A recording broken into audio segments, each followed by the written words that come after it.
اچھا کل حدیث گزری تھی، حضرت عائشہ رضی اللہ تعالیٰ عنہا نے فرمایا کہ میں اشراق کی نماز کبھی نہیں چھوڑتی یہاں تک کہ میرے والدین کو بھی اگر زندہ کر دیا جائے. تو حدیث سند کے لحاظ سے ٹھیک ہے، اس کا یہ مبالغہ پر مبنی ہے کہ مطلب یہ کہ والدین کی زندگی تو دنیاوی ایک اخروی بھی ہے لیکن ایک دنیاوی لذت بھی ہے نا اس میں، تو وہ دنیاوی لذت سے تشبیہ دے رہی ہیں کہ کسی انسان کو اپنے والدین کی حیات پر جتنی خوشی ہوتی ہے مجھے اشراق میں اس سے بھی زیادہ خوشی ہوتی ہے. تو یہ مطلب نہیں ہے کہ والدین کے زندہ ہونے سے جو روحانی فائدے ہوں گے ان روحانی فائدوں پر ترجیح دی جا رہی ہے اشراق کی نماز کو، بلکہ اس پہ جو ایک جسمانی لذت بھی ہے، تو اس جسمانی لذت جو دنیاوی کی لذت ہے اس جسمانی لذت کو اشراق کی جسمانی لذت سے کمپیئر کیا جا رہا ہے کہ اشراق پڑھنے میں اللہ نے لذت اتنی رکھی ہے. یہ دیکھو یہ جو ہم تعویلات کرتے ہیں نا، یہ تعویلات سے ہمیں ایک اصول پتہ چلتا ہے کہ کسی کی بات کو بھی اگر آپ صحیح مطلب پہ لینا چاہو تو صحیح مطلب نکل سکتے ہیں اس کا، اگر آپ کو اس کے ذاتی بغض ہے تو پھر آپ غلطی مطلب نکالتے رہو گے. ورنہ آپ کو اگر حضرت عائشہ سے کسی کو بغض ہو تو وہ غلط نکال لے گا اس کا مطلب کہ یعنی والدین کی حیات پر ایک دو نفل کو ترجیح دی جا رہی ہے. حالانکہ یہ تو اصول شریعت کے خلاف ہے نا، لیکن ان کا مقصد ہے اس کی ترغیب دینا کہ اس میں لذت اتنی ہے، نماز میں عبادت میں اس میں اتنی لذت اللہ نے رکھی ہے. چلیں باب صلاۃ سفر پڑھیں، حدیث 1333. چلو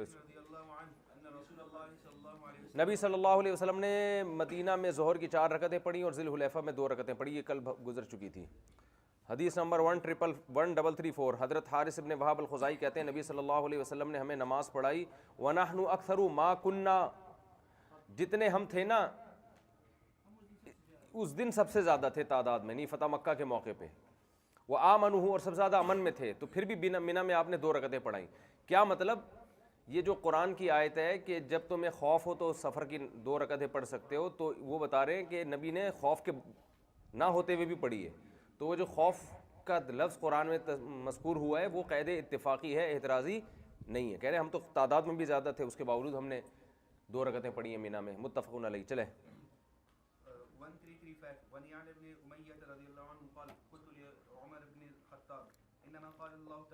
یعلا ابن امیہ کہتے ہیں میں نے حضرت عمر بن خطاب سے پوچھا کہ قرآن میں تو اللہ فرماتا ہے اگر تمہیں کافروں کا خوف ہے تو تم نماز میں کمی کر سکتے ہو، یعنی 2 رکعتیں پڑھ سکتے ہو، تو اب تو لوگ بے خوف ہو گئے. حضرت عمر نے فرمایا کہ مجھے بھی یہی تعجب ہوا تھا جو آپ کو ہوا ہے. میں نے نبی سے اس بارے میں پوچھا تو آپ صلی اللہ علیہ وسلم نے فرمایا صدقۃ تصدق اللہ بہا علیکم، یہ اللہ کی طرف سے صدقہ ہے جو اللہ نے تم پر کیا ہے. سمجھو، یعنی 4 رکعتوں کو اللہ نے 2 کر کے 2 کا کیا کر دیا؟ صدقہ کر دیا تمہارے اوپر. تو اللہ نے تم پہ کیا تو اللہ کا صدقہ قبول کرو. امام شافعی فرماتے ہیں دیکھو یہ صدقہ ہے نا، گفٹ ہے، تو گفٹ میں جبر نہیں ہوتا، گفٹ میں جبر نہیں ہوتا، لہذا 4 پڑھنا افضل ہے، 2 پڑھنا بھی جائز ہے اگر کوئی اللہ کا صدقہ لے لے. ہم یہ کہتے ہیں کہ نہیں، صدقہ جو ہے نا یہاں حد کے طور پر ہے. حد میں دیکھو ایک صدقہ وہ ہوتا ہے میں آپ کو گلاس اٹھا کے آپ کو دوں، یہ گفٹ ہے، جب تک آپ قبضہ نہیں کریں گے یہ صدقہ مکمل نہیں ہوگا. تو یہاں تو یہ صدقہ قبولیت پر موقوف ہے، کسی کو بھی گفٹ دیا جائے صدقہ کیا جائے جب تک وہ ہینڈ اوور نہیں کریں گے وہ لے گا نہیں ہوگا.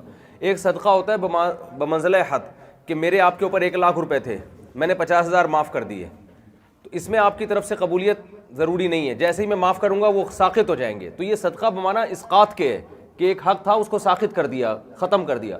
تو 4 کی 2 کرنے میں کوئی اضافی چیز دی نہیں جا رہی ہے، اضافی 2 کو ساقط کیا جا رہا ہے. تو جب ساقط کیا جا رہا ہے تو یہ آپ کے قبولیت پر موقوف نہیں ہے، اللہ کی طرف سے صدقہ ہو گیا ہے بس. اور یہ جو ہے نا فقبلوا صدقتہ، اللہ کے صدقے کو قبول کرو، یہ امر وجوب کے لیے ہے کہ اب لازمی آپ نے کرنا ہی کرنا ہے. تو اس لیے اور نبی سے کبھی بھی ثابت نہیں ہے کہ آپ نے سفر میں پوری نماز پڑھی ہو. تو اس بارے میں بھی احناف کا مذہب بہت مضبوط مذہب ہے کہ آپ سفر میں 2 کی 4 نہیں پڑھ سکتے، 4 کی 2 ہی پڑھنی پڑیں گی. اگر 4 آپ نے پڑھ لی تو نماز واجب الادا ہے، وہ ایسے جیسے فجر کی آپ نے 4 پڑھ لی ہوں، یعنی 2 رکعتیں ہی متعین ہو گئی اس میں. چلیں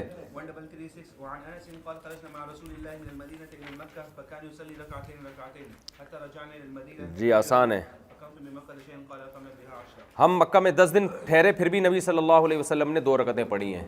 تو حنفیہ کے نزدیک کم از کم 15 دن ہے، اور حنابلہ اور شوافع کے نزدیک 4 دن کہیں ٹھہرنے کی نیت ہو تو آپ مقیم بن جائیں گے. 15 دن ٹھہرنے کی نیت ہو اس سے نہیں بلکہ 4 دن سے بن جاتے ہیں. حنفیہ کے نزدیک 15 دن ہے. تو دونوں کے اپنے اپنے دلائل ہیں اور دونوں میں سے کسی کے پاس بھی کوئی بہت واضح روایت موجود نہیں ہے. سمجھتے ہو؟ یہاں ہے کہ 10 دن نبی مکہ میں ٹھہرے تو 2 رکعتیں پڑھی. ہم کہتے ہیں کہ بھائی دیکھو 10 دن ٹھہرے 2 رکعتیں پڑھی نا، تو اس کا مطلب 4 دن سے نہیں بنتے. وہ اس کا جواب یہ دے سکتے ہیں کہ بھائی وہ ہو سکتا ہے آپ کا ارادہ ہو کل جانے کا اسی کشمکش میں 10 دن گزر جائیں، جیسے کہ آگے حدیث میں آ رہی ہے 19 دن ٹھہرے اور 2 رکعتیں پڑھی، اس میں ہم یہی تعویل کرتے ہیں. سمجھ میں آ رہی ہے بات کہ بھائی ہو سکتا ہے وہ پتہ نہیں کتنے دن ٹھہرنے، آپ کا ارادہ نہ ہو. تو ارادہ جب نہیں ہے نا جانے کا، پھر تو اس کنفیوژن میں آپ 6 مہینے بھی ٹھہر جائیں تو سفر والی نماز ہی پڑھیں گے. چلیں.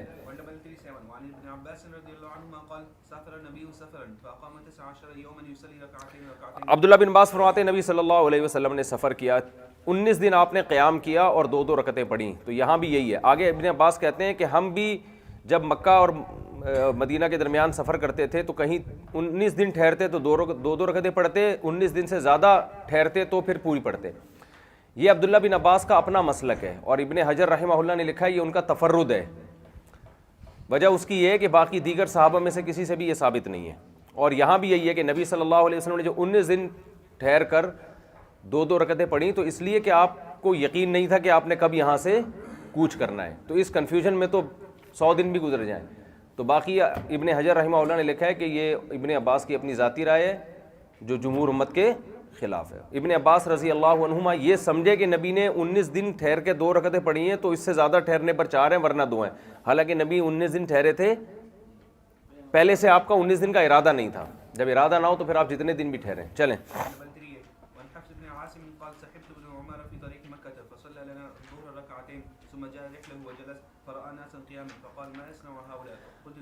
حضرت حفص بن عاصم فرماتے ہیں میں عبداللہ بن عمر کے ساتھ مکہ کے راستے میں تھا تو انہوں نے 2 رکعتیں پڑھائیں، اس کے بعد اپنی سواری کی طرف آ کے بیٹھ گئے تو لوگ نوافل میں مشغول ہو گئے. آپ نے فرمایا لوگ کیا کر رہے ہیں؟ سنتیں پڑھنے لگے لوگ، یہ سب بھی ہونا یعنی سنتیں پڑھ رہے ہیں. تو میں نے کہا کہ کہنے لگے اگر میں نے سنتیں پڑھنی ہوتی میں پوری نماز نہیں پڑھا لیتا. میں نے نبی صلی اللہ علیہ وسلم کے ساتھ رہا ہوں تو آپ سفر میں 2 رکعتوں سے زیادہ نہیں پڑھتے تھے، اور ابو بکر، عثمان اور عمر بھی، متفق علیہ. تو اس سے پتہ چلتا ہے کہ سفر میں سنتیں نہیں پڑھنی چاہیے. لیکن خوب سمجھ لیں سفر میں جو سنتیں نہیں پڑھنی چاہیے، ایک سفر دیر آر 2 ٹائپس آف سفر. ایک ہوتا ہے ٹریولنگ کے دوران، اس میں انسان میں تھکاوٹ ہوتی ہے، مشقت ہوتی ہے، تو اس میں سنت موقدہ چھوڑ دینی چاہیے، ٹھیک ہے نا. لیکن جب آپ نے کہیں اسٹے کر لیا، کہیں قیام کر لیا، آپ نے جیسے 15 دن سے کم کی نیت سے قیام کر لیا، تو اب آپ اطمینان اور سکون میں آ گئے، تو پھر سنت موقدہ بن جاتی ہیں. اس کی وجہ یہ ہے کہ سنت موقدہ کا تعلق مشقت حقیقیہ سے ہے. وہ حضر میں بھی اگر آپ ٹینشن میں ہیں تو آپ چھوڑ سکتے ہیں. اور سنتیں اور جو فرائض کے جو قصر ہے نا اس کا تعلق ہے مشقت حکمیہ سے. حکمیہ کا مطلب یہ ہے کہ سفر ہی مشقت ہے، بس چاہے اس میں مشقت نہیں بھی ہو تو بھی 2 کرنی پڑیں گی آپ. تو اس لیے جو صحیح فتویٰ جو قول ہے مفتہ بھی وہ یہی دیا جاتا ہے کہ اگر آپ ٹریولنگ کے دوران ہیں، ٹرین میں، جہاز میں، اونٹ پہ، گھوڑے پہ، کہیں بھی جا رہے ہیں آپ سفر پہ، تو راستے میں آپ سنتیں چھوڑ دیں سوائے فجر کے. اور وطر بہرحال پڑھنے پڑیں گے، وہ نبی سے بھی ثابت ہیں اور عبداللہ بن عمر سے بھی ثابت ہیں کہ وطر وہ لازمی پڑھا کرتے تھے. اور فجر کی 2 سنتیں جب اس کی بہت زیادہ تاکید ہے، لیکن وہ بھی اگر نہیں ہوتی، بہت سخت نماز قضا ہونے کا خطرہ ہے تو وہ بھی چھوڑ دینی چاہیے. تو فرض کسی قیمت پہ چھوڑنے کی اجازت نہیں ہے. چلیں.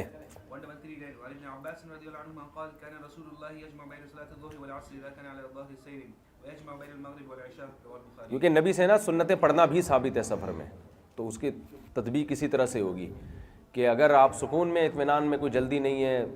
بعض لوگ صوفی لوگ سفر میں ساتھ ہو جاتے ہیں، وہ ٹینشن بن جاتے ہیں، اتنی لمبی سنتیں شروع کر دیتے ہیں، ان کی وجہ سے سب کو سفر میں تاخیر ہوتی ہے. تو ساتھیوں کا بھی خیال کرنا چاہیے سفر میں. سنتیں میں قصر نہیں ہوتا، سنتیں ہیں تو پوری ہیں، نہیں تو نہیں ہے. عبداللہ بن عمر سے روایت ہے نبی صلی اللہ علیہ وسلم سفر میں اپنی سواری پر نماز پڑھتے تھے جہاں بھی توجہ ہوتی سواری کی. یومی ایما ان صلاۃ اللیل الا الفرائض. اچھا اوپر والی حدیث، یجمع بین صلاۃ الظہر والعصر اذا کان علی ظہر سیر ویجمع بین المغرب والعشاء. آپ صلی اللہ علیہ وسلم جب سفر کی پشت پر ہوتے یعنی مسافر ہوتے تو ظہر اثر میں جمع کرتے اور مغرب عشاء میں جمع کرتے. یہ پہلے بتا چکا ہوں احناف کے ہاں جمع کرنے کا مطلب کیا ہے، اس بارے میں بھی بہت واضح احادیث موجود ہیں کہ یہ جمع کا مطلب قضا کرنا نہیں ہوتا تھا، بلکہ ظہر کو مؤخر کیا عصر کے قریب اور پھر عصر فوراً پڑھ لی، جس کو جمع سوری کہا جاتا ہے. چلیں. ایک حدیث ذخیرہ احادیث میں احناف کے مسلک کی تعویل قبول نہیں کرتی، مگر وہ سند کے لحاظ سے کمزور ہے. اس کی سند پر اختلاف ہے، اس کی شرافے اس کو صحیح کہتے ہیں حنفیہ، اس کی سند پہ کلام ہے. تو اگر وہ کلام نہ ہوتا تو پھر وہ حدیث واضح ہوتی. چلیں. واضح ہو سکتی تھی، وہ بھی بہت واضح نہیں ہے. چلیں آ رہی ہے. عبداللہ بن عمر سے روایت ہے نبی صلی اللہ علیہ وسلم اپنی سواری پر نماز پڑھا کرتے تھے سفر میں جہاں بھی سواری کا رخ ہوتا، اور رات کی نماز میں بھی نماز پڑھتے اشارے کے ساتھ، یعنی رکوع ایسے تھوڑا جھک گئے، سجدے میں اور زیادہ جھک گئے، سوائے فرائض. وَيُوتِرُ عَلَىٰ رَاحِلَتِهِ، اور اپنی سواری پر وطر بھی پڑھتے تھے. لیکن ہم یہ کہتے ہیں یہ اس وقت کی بات ہے جب وطر واجب نہیں ہوئے، کیونکہ نبی کی حدیث ہے ان اللہ زادکم صلاۃ الا وہی الوطر، اللہ نے ایک اور نماز کا اضافہ کر دیا، وہ وطر ہے. یہی وجہ ہے کہ عبداللہ بن عمر بھی پہلے سواری پہ بیٹھ کے پڑھتے تھے، پھر ان سے ہی سواری سے اتر کے پڑھنا بھی ثابت ہے. وطر نوافل پورے انہوں نے سواری پر پڑھے اور وطر اتر کے پڑھے، کیونکہ وطر کا وجوب بھی تدریجاً ہوا ہے، شروع میں نہیں تھا بعد میں ہوا ہے. تو پھر وطر بھی احناف کے ہاں کھڑے ہو کے پڑھنا، کیونکہ فرض کے حکم میں ہے وہ. تو فرض نماز سفر ہو یا حضر زمین پہ کھڑے ہو کے پڑھنا پڑے گی، قبلے کی طرف رخ بھی کرنا لازمی ہے، قیام بھی ضروری ہے. لیکن نوافل سفر میں ہو یا حضر میں ہو، اس میں سفر کی قید بھی نہیں ہے، ہر صورت میں سواری پر جہاں بھی آپ سواری کا رخ ہو آپ پڑھ سکتے ہیں. ٹرین میں، جہاز میں، بس میں، گاڑی میں، رکشے میں آپ نیت باندھ سکتے ہیں اور نماز پڑھ سکتے ہیں، لیکن باوضو ہونا ضروری ہے. چلو آگے.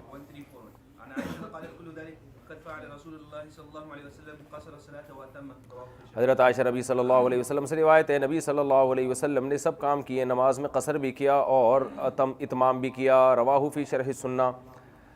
ہم یہ کہتے ہیں اتمام اس وقت کیا ہے جب سفر میں آپ نے 15 دن ٹھہرنے کی نیت کی ہو، کیونکہ نیت ایک امر باطن ہے نا. اور قصر اس وقت کیا جب آپ صلی اللہ علیہ وسلم نے نیت نہ کی ہو، دیگر روایات کے پیش نظر. چلیں.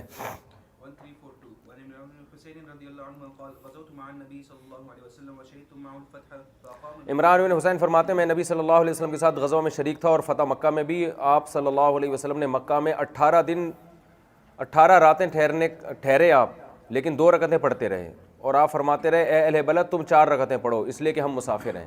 تو یہ بھی وہی بات ہے 18 دن اس نیت سے کہ آپ کنفیوژن میں تھے نا کہ آج جانا ہے کل جانا ہے. چلیں.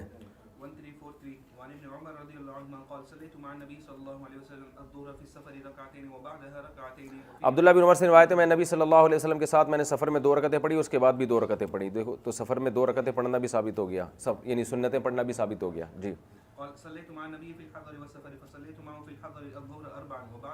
اور میں نے حضر میں بھی جو پڑھی تو حضر میں آپ صلی اللہ علیہ وسلم نے ظہر کی 4 رکعتیں پڑھی اور اس کے بعد 2 رکعتیں پڑھی، یعنی سفر میں ظہر کی بھی 2 رکعتیں بھی اور سنتیں بھی 2 رکعتیں ہیں، اور حضر میں سنتیں تو 2 ہی رہیں لیکن فرض 4 ہو گئے. چلیں. تو اس کا تذکرہ نہیں ہے نا، یعنی یہ تو بات سنت بعدیہ کا تذکرہ کیا جا رہا ہے. چلیں. عصر کا بھی یہی.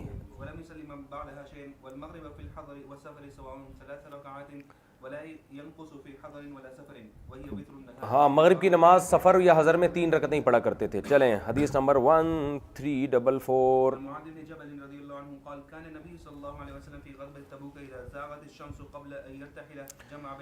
حضرت معاذ بن جبل فرماتے ہیں نبی صلی اللہ علیہ وسلم غزوہ تبوک میں اذا زاغت الشمس، جب سورج غروب ہو جاتا، ڈھل جاتا، زاغا کا معنی اچھی طرح جب سورج ڈھل جاتا، قبل ان یرتحل، تو آپ اگر یعنی سورج کی ڈھلان ہو جاتی آپ کے سفر سے پہلے تو پھر آپ کیا کرتے؟ جمع بین الظہر والعصر، ظہر اور عصر میں جمع کرتے.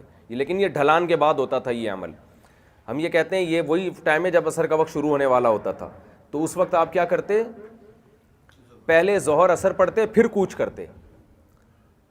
اور اگر پہلے کوچ کا وقت ہو جاتا تو پھر کوچ پہلے کرتے، اور پھر آپ صلی اللہ علیہ وسلم ظہر اور عصر کے لیے نزول کرتے. یہ کتنی زبردست دلیل ہے احناف کے مسلک کی. اگر اس طرح اجازت ہوتی جس طرح آج کل اہل حدیث کرتے ہیں تو پھر اس کی ضرورت ہی نہیں تھی کہ کوچ کا وقت پہلے ہو رہا ہے یا بعد میں ہو رہا ہے. بھائی ظہر کا وقت داخل ہوتے ہی ظہر عصر پڑھ لی جاتی پھر کوچ کرتے نا. بھائی کوچ کا ٹائم پہلے ہو رہا ہے تو ظہر عصر کے لیے بیچ میں اترتے، بعد میں ہو رہا ہے تو پہلے ظہر عصر پڑھتے بعد میں کوچ کرتے. سمجھ میں آ رہی ہے بات کہ نہیں آ رہی ہے؟ تو اگر یہ اس طرح سے جائز ہوتا جس طرح آج کل ایک رواج چل پڑا ہے، اس کی اتنی عمومی اجازت ہوتی، اس طرح سے اجازت ہوتی، تو پھر اس کی ضرورت ہی نہیں تھی کہ کوچ کا ٹائم پہلے ہوا یا بعد میں ہوا. اس کی ضرورت ہی نہیں تھی بھائی فوراً، یعنی اس کی ضرورت نہیں تھی نا کہ درمیان میں ٹائم ہوگا تو ہم درمیان میں اتریں گے. بھائی ٹائم تو ظہر کا وقت داخل ہوتا ہی ہو چکا ہے، تو آپ ہر قیمت پہ آپ پہلے جمع بین الصلاتین کریں اس کے بعد آپ سفر کریں. سمجھتے ہو؟ ہاں ظہر کی نماز آخری ٹائم پہ. چلیں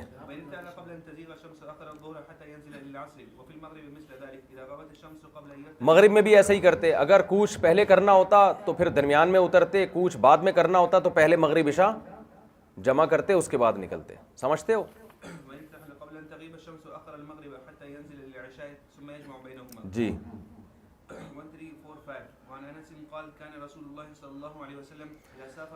حضرت انس روایت ہے نبی صلی اللہ علیہ وسلم جب سفر کرتے اور جب نفل نماز کا ارادہ کرتے تو اپنی اونٹنی کو قبلے کی طرف اپنی اونٹنی کا رخ قبلے کی طرف کر کے تکبیر کہتے, پھر جہاں بھی اونٹنی کا رخ ہوتا اس کی پرواہ نہ کرتے. تو یہ بھی ٹھیک ہے, یہ تکبیر تحریمہ کے وقت قبلے کا اہتمام کر لیا جائے, لیکن یہ لازمی نہیں ہے. سفر میں تکبیر تحریمہ کے وقت بھی قبلے کا اہتمام ضروری نہیں ہے.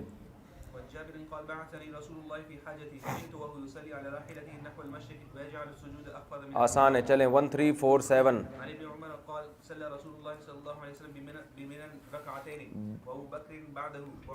نبی صلی اللہ علیہ وسلم نے مینا میں 2 رکعتیں پڑھی. حضرت ابو بکر نے بھی, حضرت عمر نے بھی, حضرت عثمان نے اپنے دور خلافت کے شروع میں بھی. پھر حضرت عثمان نے ایک دفعہ کیا ہوا, جب حج کا موقع آیا تو مینا میں 4 رکعتیں پڑھی. تو عبداللہ بن عمر نے بھی امام کے ساتھ 4 پڑھ لیں, اور جب اکیلے پڑھتے تھے 2 رکعتیں پڑھتے تھے. حضرت عثمان نے جو 4 پڑھی نا, تو عبداللہ بن مسعود نے بھی اس پر اعتراض کیا, کہا کہ اللہ یہ تو نبی نے ہمیشہ مینا میں 2 رکعتیں پڑھی ہیں, اور ابو بکر عمر نے بھی, تو یہ آپ نے کیا کر لیا. حضرت عبداللہ بن مسعود نے بھی اعتراض کیا تھا حضرت عثمان.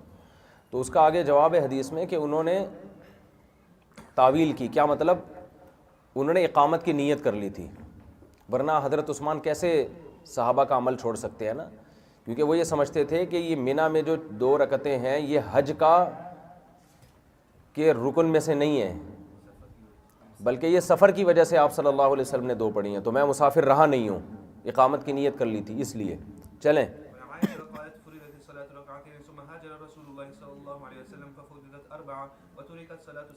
حضرت عائشہ سے روایت ہے کہ نمازیں جو اصل میں فرض ہوئی تھی نا, 2 ہی فرض ہوئی تھیں, 2 رکعتیں سفر یا حضر میں. لیکن کیا ہوا کہ سفر کی نماز اپنے حال پہ چھوڑ دی گئی, اور حضر کی نماز میں 2 رکعتوں کا اضافہ کیا گیا. تو یہ بھی احناف کی مضبوط دلیل ہے کہ سفر میں آپ کے پاس اختیار نہیں ہے کہ 2 کی 4 پڑھو. سمجھتا ہے کہ نہیں سمجھتا ہے؟ اس لیے کہ اصل تو 2 ہی رکعتیں فرض ہوئی تھیں, وہ تو حضر میں 4 کی گئی ہیں.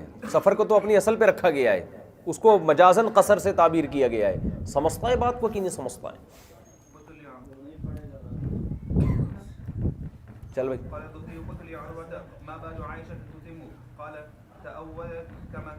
حضرت زہری کہتے ہیں کہ میں نے پھر حضرت عروہ سے پوچھا کہ حضرت عائشہ کو کیا ہوا, وہ 4 رکعتیں کیوں پڑھتی ہیں سفر میں؟ تو انہوں نے فرمایا وہ وہی تعویل کرتی ہیں جو عثمان نے تعویل کی.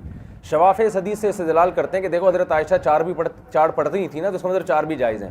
ہم کہتے ہیں اگر 4 جائز ہوتی تو یہ آگے یہ نہ کہا جائے حضرت عائشہ بھی تعویل کرتی تھیں, اقامت کی نیت کرتی تھیں یا کوئی اور تعویل, بلکہ سیدھا سیدھا کہہ دیا جاتا ہے کہ وہ یہ سمجھتی تھی کہ سفر میں 4 بھی جائز ہیں. سمجھتے ہو؟ متفق علیہ حدیث. چلو آگے. عبداللہ بن عباس روایت ہے نبی صلی اللہ علیہ وسلم نے تمہارے نبی کی زبان سے تم پر فرض کر دیا ہے اقامت میں 4 رکعتیں اور سفر میں 2 رکعتیں, اور خوف کی حالت میں 1 رکعت, جنگ کی حالت میں 1 رکعت. تو 1 رکعت سے 1 رکعت نہیں ہے, یعنی جماعت کے ساتھ 1 رکعت اور ایک اخفل طریقے سے, جیسے کہ قرآن میں تذکرہ ہے اس کا. مجاہدین کو اللہ نے خصوصی پروٹوکول دیا ہے نماز کے بارے میں کہ 1 رکعت امام کے پیچھے پڑھیں, 1 رکعت آگے میدان جنگ میں چلتے پھرتے پڑھیں, سواری پہ بیٹھ کے, ٹینکوں پہ بیٹھ کے پڑھیں. آج کل یہ سب سنتیں ختم ہو چکی ہیں, مجاہدین نماز ہی پڑھ لیں بڑی بات ہے. چلو ٹائم بھی نہیں ہے, بم آئے گا.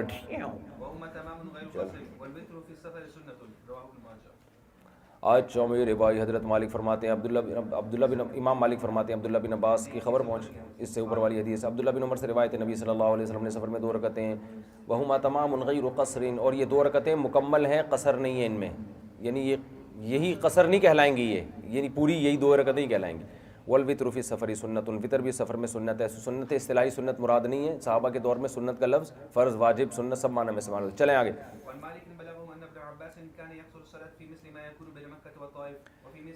مکہ اور طائف کے درمیان آپ قصر پڑھا کرتے تھے, اور ما بین مکہ و عصفان بھی آپ قصر, اور مکہ اور جدہ کے درمیان بھی قصر پڑھتے تھے.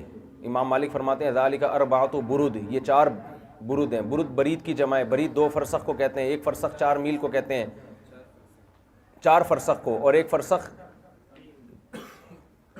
2. اچھا والا میں پورا پہاڑا سنا رہا تھا اس نے درمیان میں. دیکھو ایک برید کہتے ہیں 4 فرسخ کو, اور 1 فرسخ ہوتا ہے 4 میل, اور 1 میل ہوتا ہے 3 میل, اور 1 میل ہوتا ہے 4000 ہاتھ. اناف کے ہاں سیدھی سی ایک اصول ہے کہ بھائی 3 دن 3 راتوں کا سفر جب بھی آپ نے کیا ہے تو اس میں سفر کی نماز پڑھی ہے, ٹھیک ہے نا. 3 دن 3 راتوں کا سفر, تو علماء دیوبند نے یہ کر کے دیکھا تھا, 3 دن 3 راتوں کا سفر کیا تو کتنے کلومیٹر بنتا ہے, اس کو آج کی زبان میں کلومیٹر میں ناپ لیا, تو پبلک کے لیے کیا ہو گئی آسانی. تو وہ 78 اشاریہ چند کلومیٹر, یعنی تقریباً 77 اشاریہ چند کلومیٹر بنتا ہے, 77.78 کلومیٹر, وہ 78 ہی ہوتا ہے سمجھو. تو اس کو وہ انہوں نے اس طرح سے ناپ کے آسانی کر دی ہے. چلیں, برانی عن البرائی, میں نے نبی صلی اللہ علیہ وسلم کے ساتھ 18 سفر کیے ہیں, اور میں نے ان کو آپ صلی اللہ علیہ وسلم کو دیکھا ترک رکعتین اذا زاغت الشمس قبل الظہر. یہ حدیث غریب ہے کہ آپ صلی اللہ علیہ وسلم نے 2 رکعتوں کو چھوڑ دیا جب سورج غروب ہوا ظہر سے پہلے, یعنی ظہر سے پہلے 2 رکعتیں آپ نے نہیں پڑھی. اچھا, ما ترکا کبھی نہیں چھوڑی, یعنی لازمی یہ 2 رکعتیں پڑھی ہیں, لیکن یہ حدیث ضعیف ہے. چلیں, حضرت نافع فرماتے ہیں کہ عبداللہ بن عمر نے اپنے بیٹے عبید اللہ کو دیکھا سفر میں سنتیں بھی پڑھ رہے ہیں, یعنی اضافی نماز, تو ان پہ کوئی نکیر نہیں کی انہوں نے. کوئی پڑھنا چاہے تو گورنمنٹ کی طرف سے کوئی پابندی نہیں ہے, لیکن وہی بات ہے ساتھیوں کا خیال کرے, آپ اپنی جتنے نوافل پڑھو پبلک کو پریشان نہ کرو. آپ جمعہ کا باب, الفصل الاول. حضرت ابو ہریرہ سے روایت ہے, رسول اللہ صلی اللہ علیہ وسلم نے فرمایا نحن الاخرون السابقون, ہم بعد میں آنے والے ہیں لیکن جنت قیامت میں سب سے سبقت کرنے والی قوم ہے. یہ امت دنیا میں سب سے بعد میں آئی, جنت میں سب سے پہلے جائے گی. بیدی انہم, ہاں سوائے ایک فضیلت اہل کتاب کو حاصل ہے, وہ کیا ہے, کہ اوت الکتاب من قبلنا, اہل کتاب کو ہم سے پہلے کتاب کی دی گئی ہے اور ہمیں بعد میں دی گئی ہے. ثم ھذا یومہم الذی فرض علیہم, پھر یہ جو دن ہے نا جمعے کا دن کی طرف اشارہ کر کے آپ نے فرمایا یہ ان پر فرض کیا گیا تھا. فاختلفوا فیہ, ان کا اس میں اختلاف ہو گیا, لہذا اللہ نے ہمیں اس میں ہدایت دی. کیا مطلب, اللہ ان پر بھی جمعے کے دن فرض کرنا چاہتے تھے لیکن یہ اللہ نے خود متعین کرنے کے بجائے ان پہ چھوڑ دیا کہ اجتہاد کرو, تو انہوں نے کیا کیا, جمعے کے بجائے ہفتے کے دن کا انتخاب کر لیا یہودیوں نے, اور عیسائیوں نے انتخاب کر لیا اتوار کے دن کا. تو صحیح جو دن اللہ کی نظر میں مبارک تھا وہ جمعہ تھا, جس کی اللہ نے ہمیں توفیق دی. یہودیوں نے ہفتے کے دن کا اس لیے کیا کہ تورات انجیل اور قرآن, تورات انجیل میں بھی ہے یہ بات اور قرآن میں بھی اشارتاً ہے کہ اللہ نے 6 دنوں میں آسمان زمین کو بنایا اور ہفتے کے دن اللہ نے آرام کیا. تو یہودی کہتے تھے ہفتے کے دن پھر چھٹی کا دن ہے. سمجھتا ہے کہ نہیں سمجھتا ہے؟ یہ جو بگ بینگ تھیوری ہے نا, بہت سے لوگ اس پر اعتراض کرتے تھے. قرآن میں آتا ہے اللہ نے 6 دنوں میں زمین آسمان کو بنائی, تو کروڑوں سالوں میں جا کے بنی ہے. بگ بینگ تھیوری نے اس نظریے کی دھجیاں اڑا دی ہیں. 1 سیکنڈ کے اندر وہ کچھ ہوا اس کائنات میں, جب یہ دھماکہ ہوا تھا 1 سیکنڈ میں وہ کچھ ہوا ہے جو کروڑوں سال میں نہیں ہو سکا.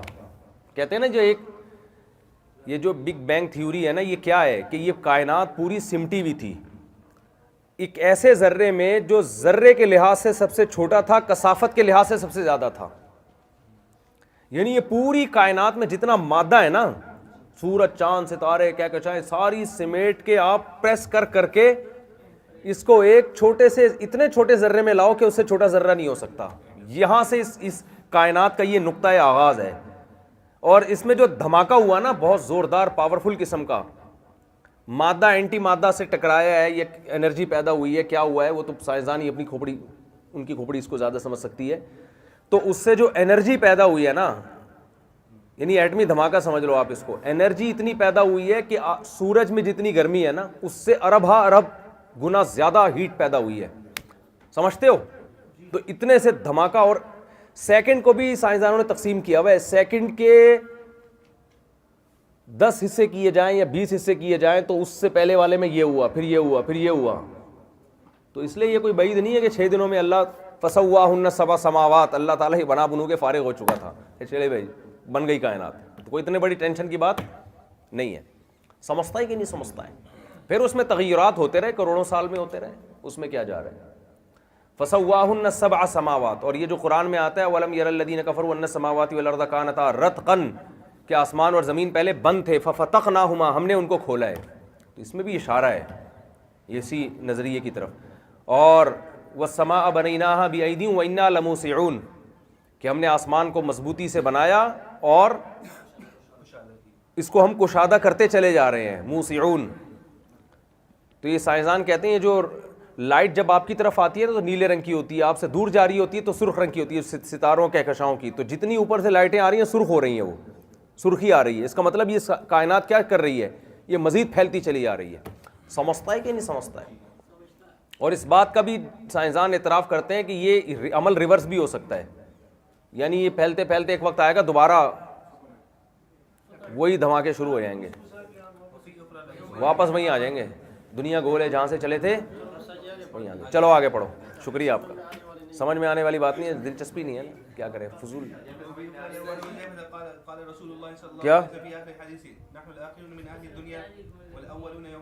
ہاں, تو آپ صلی اللہ علیہ وسلم نے فرمایا تو ہم سب سے بعد میں دنیا میں آئے, جنت میں سب سے پہلے. اس امت کو اللہ نے نبی صلی اللہ علیہ وسلم کی وجہ سے, آخری نبی کی وجہ سے فضیلت دی ہے. چلیں,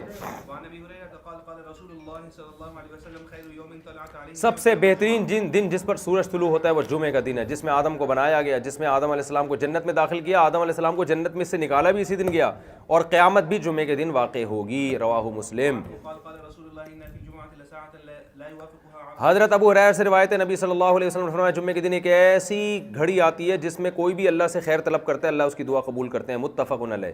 اور مسلم میں یہ الفاظ بھی ہیں کہ وہ بہت تھوڑے وقت کی گھڑی ہے. اور ایک روایت میں کہ جمعے کے دن ایک ایسی ساعت ہے جس میں کوئی بھی مسلمان کھڑے ہو کر اللہ سے دعا مانگتا ہے, تھوڑی قائم یصلی, کھڑے ہو کر نماز پڑھتا ہے تو, اور نماز میں دعا مانگتا ہے تو اللہ اس کو وہ عطا فرماتے ہیں.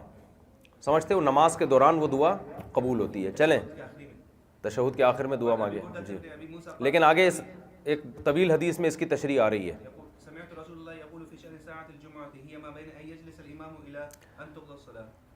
کہتے ہیں میں نے نبی صلی اللہ علیہ وسلم کو یہ فرماتے ہوئے سنا کہ یہ گھڑی امام کے نماز مکمل ہونے سے پہلے, امام جب خطبے کے لیے ممبر پہ بیٹھے اور نماز مکمل ہونے تک کے درمیان میں گھڑی ہے. وہ دونوں روایتیں ملتی ہیں, عصر کے بعد بھی اور یہ والی بھی. تو یہ امکان ہے کہ بعض جمعہ میں وہ والی گھڑی ہوتی ہے اور بعض جمعہ میں عصر کے بعد کا ٹائم ہوتا ہو. چلیں آگے. یہ بھی ممکن ہے کہ بعض لوگوں کے لیے وہ گھڑی جمعے کے دن ہوتی ہو, جمعے کے ٹائم پہ, اور بعض لوگوں کے لیے عصر کے ٹائم پہ ہوتی ہو. چلیں. حضرت ابو ہریرہ فرماتے ہیں رضی اللہ عنہ کہ میں کوہ طور پہ گیا, کہیں گئے ہوں گے سفر کے دوران, تو میں کعب الاحبار, یہودیوں کے بہت بڑے عالم تھے جنہوں نے نبی کی زیارت تو نہیں کی تھی مگر مسلمان تھے. تو حضرت ابو ہریرہ ان سے تورات کے بارے میں بہت پوچھا کرتے تھے. احبار ہے نا, حبر کی جمع, حبر یہودیوں کے بڑے علاموں کو کہا جاتا تھا. تو فجلس تو معاؤ, میں ان کے پاس بیٹھ گیا, تو میں نے فحدثنی یعنی توراۃ, وہ مجھے تورات کے بارے میں بتانا شروع کر دی انہوں نے, اور میں ان سے نبی صلی اللہ علیہ وسلم کی حدیثیں بتانا شروع کر دیں. تو کہہ رہے میں نے ان کو ایک دن حدیث بتائی, میں نے کہا کہ نبی صلی اللہ علیہ وسلم نے فرمایا بہترین دن جس پر سورج طلوع ہوتا ہے وہ جمعے کے دن ہے, جس میں آدم کو بنایا گیا, آدم علیہ السلام کو اسی میں آدم علیہ السلام جنت سے نکالے گئے, اسی دن ان کی توبہ قبول کی گئی, اسی دن ان کی موت واقع ہوئی, اسی دن قیامت واقع ہوگی. اور جتنے بھی زمین میں جانور ہیں وہ جمعے کے دن مسیختن بھی ہے, مسقیتن بھی ہے, مسیختن بھی ہے, تینوں الفاظ آتے ہیں. مسقیتن کا مطلب کان لگا کے رکھتے ہیں کہ جمعے کی قیامت آئے گی, انتظار میں ہوتے ہیں. اور مسیختن کا مطلب سین کو صاد سے بدل گیا, چیخ, اس کا سیخ سے, سیخ کا معنی آواز نکالتے ہیں. من حین تصبح حتی تطلع الشمس, جس دن صبح صادق ہوتی ہے سورج کے طلوع ہونے تک. شفقا من الساعۃ, قیامت کے خوف سے, یعنی جانوروں کو تھوڑا بہت اس کا ادراک ہوتا ہے. جمعے کے دن قیامت آئے گی نا, تو ہر جمعے کے دن جانوروں میں تھوڑا بہت ادراک, جو بھی اللہ نے ان کے حساب سے شعور رکھا ہے وہ ان کو ہوتا ہے کہ آج قیامت واقع نہ ہو جائے, مگر جنات انسان کو یہ ادراک نہیں ہوتا. وفی ساعۃ لا یصادفها عبد مسلم, اور جمعے کے دن ایک ایسی ساعت ہوتی ہے جس میں کوئی بھی مسلمان اس وقت نماز پڑھے اور اللہ سے دعا مانگے تو وہ قبول ہوتی ہے.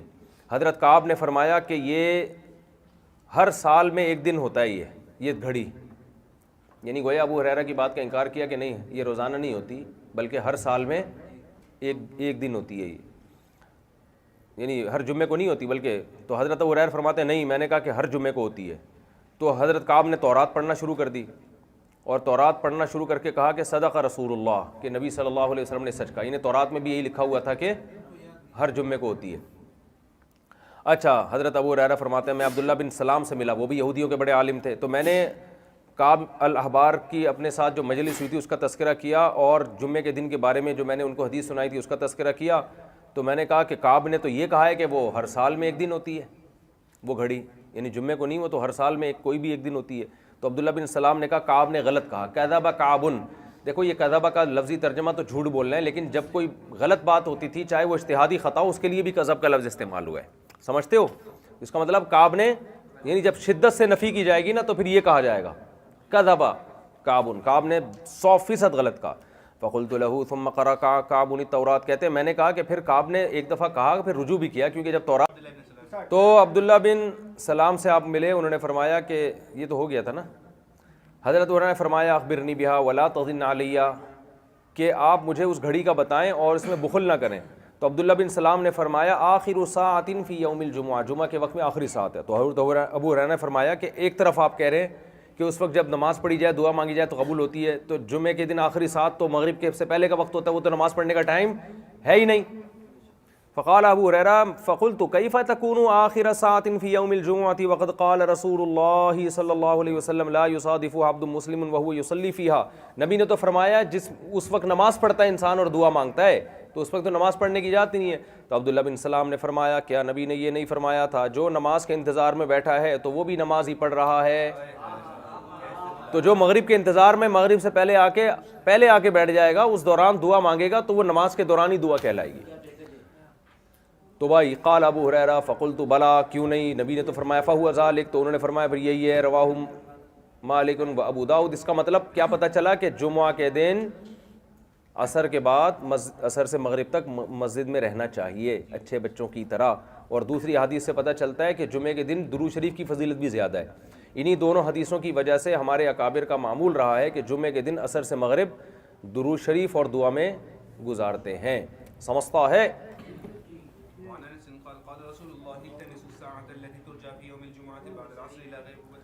حضرت انس سے روایت نبی صلی اللہ علیہ وسلم نے فرمایا وہ جو گھڑی ہے نا جس میں دعائیں قبول ہوتی ہیں اس کو تلاش کرو جس کے بارے میں امید ہے کہ وہ عصر سے غروب آفتاب تک ہو۔ امید کا لفظ استعمال کیا کیونکہ نبی نے خود یہ بھی بتایا کہ جمعے کی نماز کے وقت کی گھڑی ہے وہ، تو اس سے پتہ چلتا ہے یقینی کوئی بھی نہیں ہے، ان میں امید کی جا سکتی ہے۔ اور اسلام کا مزاج ہے کہ جب کسی وقت میں بہت زیادہ فضیلت ہوتی ہے تو اللہ تعالیٰ اس میں تھوڑی سی اپنے بندوں کو کنفیوژن پیدا کرتے ہیں، تھوڑی سی، تاکہ جو عاشقین ہیں جو ثواب کے متلاشی ہیں وہ تلاش کریں۔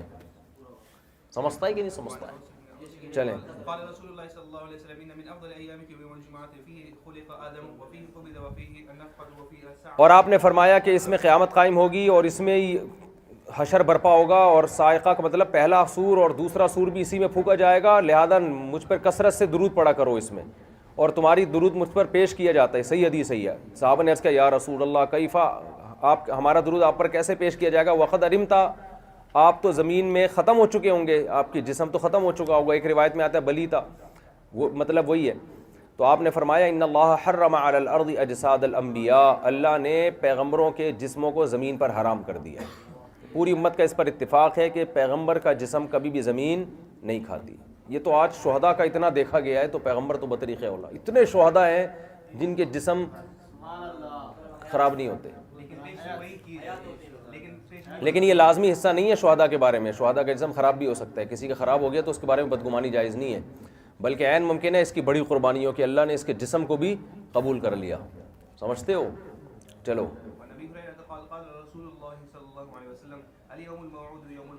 قرآن میں آتا ہے نا یوم موعود بھی آیا، یوم مشہود بھی آیا، تو یوم موعود سے مراد نبی صلی اللہ علیہ وسلم نے فرمایا قیامت کا دن ہے جس کا اللہ نے وعدہ کیا۔ یوم مشہود سے مراد عرفہ کا دن ہے، اور شاہد و شاہدی و مشہود ہے نا، شاہد سے مراد جمعے کا دن ہے، اور کوئی دن اس سے افضل نہیں ہے، اور اس دن میں کوئی گھڑی ایسی نہیں ہے جس میں انسان اللہ سے دعا مانگے اور وہ دعا قبول نہ ہو، اور پناہ مانگے وہ دعا وہ اس کو پناہ نہ دی جائے۔ چلے الفصل الثالث، عن ابي لبابة بن عبد المنذر قال قال النبي صلى الله عليه وسلم ان يوم الجمعة سيد الايام، آپ صلی اللہ علیہ وسلم نے فرمایا جمعے کا دن تمام دنوں کا سردار ہے اور اللہ کے نزدیک سب سے عظمت والا ہے، یہاں تک کہ عید الاضحیٰ عید الفطر سے بھی۔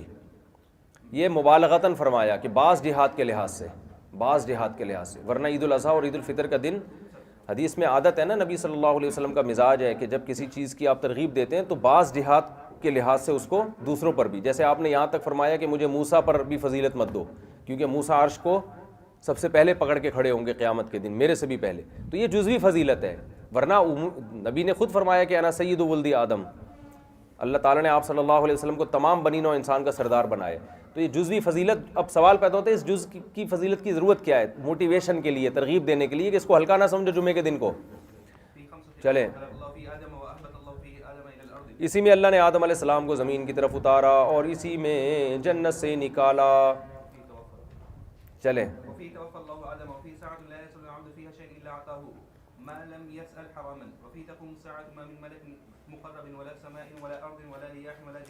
اور زمین، فرشتے آسمانوں میں، زمین، آسمان، پہاڑ، سمندر، یہ سب جمعے کے دن خوف زدہ ہوتے ہیں.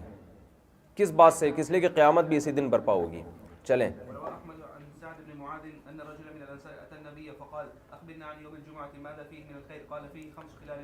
حضرت سعد بن معاذ فرماتے ہیں ایک انصار نبی صلی اللہ علیہ وسلم کے پاس آئے، فرمایا جمعے کے دن کا بتائیں تو اس میں کیا کیا خیر ہیں. تو آپ نے وہ 5 باتیں بتائیں جو پچھلی حدیث میں. چلیں، حضرت ابو ہریرہ فرماتے ہیں نبی صلی اللہ علیہ وسلم سے پوچھا گیا جمعہ کو جمعہ کا دن کیوں کہا جاتا ہے؟ تو آپ نے فرمایا اس دن آدم علیہ السلام کی مٹی کو گوندا گیا، اس دن سائقہ اور باسا، میدان حشر اور پہلا سور بھی اسی دن پھونکا جائے گا. وفیہ البطشہ، اور جو اللہ کی پکڑ ہوگی، یہ اسی عطف تفسیری ہو سکتا ہے کہ وہی قیامت کی پکڑ مراد ہے، وہ بھی جمعے کے دن. اور اس میں آخری 3 گھڑیاں ایسی ہوتی ہیں جس وقت کوئی اللہ سے دعا مانگے تو وہ دعا قبول ہوتی ہے.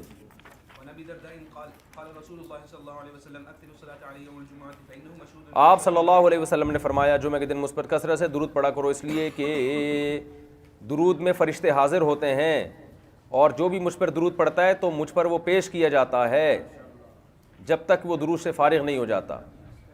تو میں نے عرض کیا، ابو دردہ فرماتے ہیں رضی اللہ عنہ کہ کیا موت کے بعد بھی؟ آپ نے فرمایا یعنی کیا آپ کی موت کے بعد بھی یہ درود آپ پر پیش کیا جائے گا؟ تو آپ نے فرمایا کہ اللہ نے انبیاء کے جسم قبر پر حرام کر دیا، مٹی پر حرام کر دیا. فنبی اللہ حی یرزق، پس انبیاء زندہ ہوتے ہیں اور ان کو رزق دیا جاتا ہے. چلیں،